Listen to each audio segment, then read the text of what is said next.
বিসমিল্লাহির রহমানির রহিম। আসসালামু আলাইকুম, welcome back to my channel. আশা করছি সবাই ভালো আছেন। আজকে তৈরি করে দেখাবো তাল বড়া বা তাল পিঠা রেসিপি। পিঠাটি কিভাবে তৈরি করব সেটি আপনাদের সাথে আজকে শেয়ার করব। তো চলুন দেখে নেওয়া যাক। প্রথমে একটি বলে আমি 2 কাপ পরিমাণ চালের গুঁড়া নিয়েছি। এটা ভেজা চালের গুঁড়া। পিঠাটা একটু সফট করার জন্য এখানে হাফ কাপ পরিমাণ ময়দা দিয়ে দিলাম। দিয়ে দিচ্ছি 1 কাপ পরিমাণ নারকেল কোড়া। নারকেলটা দিলে এই পিঠার টেস্টটা বহুগুণ বেড়ে যায়। এখন দিয়ে দিচ্ছি তাল। এখানে পাকা তাল নিয়েছি। 2 কাপ পরিমাণ তাল দিয়ে দিলাম।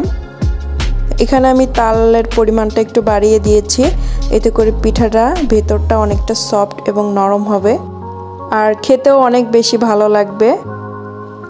তো বোলটা একটু ছোট হয়ে গিয়েছিল, আমি আরেকটা বলে এটাকে ট্রান্সফার করে নিয়েছি।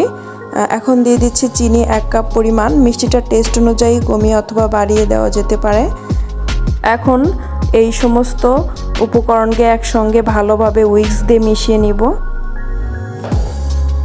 এখন এখানে 1/3 কাপ পরিমাণ লিকুইড দুধ দিয়ে দিলাম। দুধটাকে জাল করে ঘন করে ঠান্ডা করে নিয়েছি। তো এখন সমস্ত উপকরণগুলোকে ভালোভাবে মিক্স করে নিব। সামান্য পরিমাণ লবণ দিয়ে দিচ্ছি, মিষ্টির টেস্টটা ভালো আসে। যারা লবণ খেতে পছন্দ করেন না তারা স্কিপ করতে পারেন। আবারও ভালোভাবে মিশিয়ে নিচ্ছি।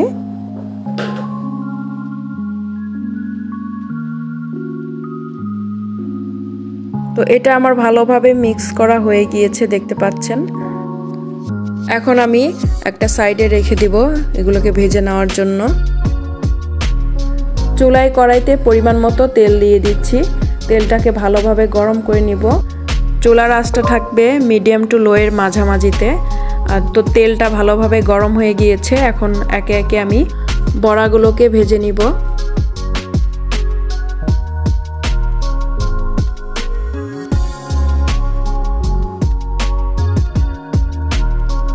বড়াগুলো সাথে সাথে দেওয়ার পর উল্টানো যাবে না। এই সময়ে বড়াগুলো অনেকটা নরম থাকে। বড়াগুলো যখন একটা সাইড হয়ে যাবে ভাজা, তখন অপর সাইডটাকে উল্টিয়ে দিতে হবে। আর এর আগে যদি উল্টানো যায় তাহলে কিন্তু বড়াগুলো ভেঙে যাবে। একটা সাইড ভাজা হয়ে গিয়েছে। এখন বড়াগুলোকে আমি উল্টিয়ে পাল্টিয়ে দিচ্ছি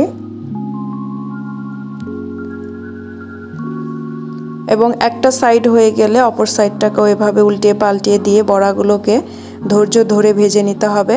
আর চুলার আঁচটাকে অবশ্যই মিডিয়াম টু লো এর মাঝামাঝি রাখতে হবে। দেখতে পাচ্ছেন ভাজতে ভাজতে একটা সময় এর কালারটা চেঞ্জ হয়ে যাবে, অর্থাৎ ব্রাউন কালার চলে আসবে আর এটা অনেকটা মুচমুচেও হয়ে যাবে। তো পিঠাগুলোকে আমার ভাজা হয়ে গিয়েছে, দেখতে পাচ্ছেন। পিঠার কালারটাও চেঞ্জ হয়ে গিয়েছে আর পিঠাগুলো ভাজাও হয়ে গিয়েছে। এখন আমি তেল থেকে উঠিয়ে নিব। এইভাবে করে সবগুলো পিঠা আমি ভেজে নিব। তৈরি হয়ে গেল মজাদার তাল বড়া অথবা তাল পিঠা রেসিপি। আমি যেভাবে তাল পিঠাটি বানিয়েছি এভাবে আপনারা অবশ্যই বানিয়ে দেখবেন। আপনাদের কাছে আশা করছি ভালো লাগবে।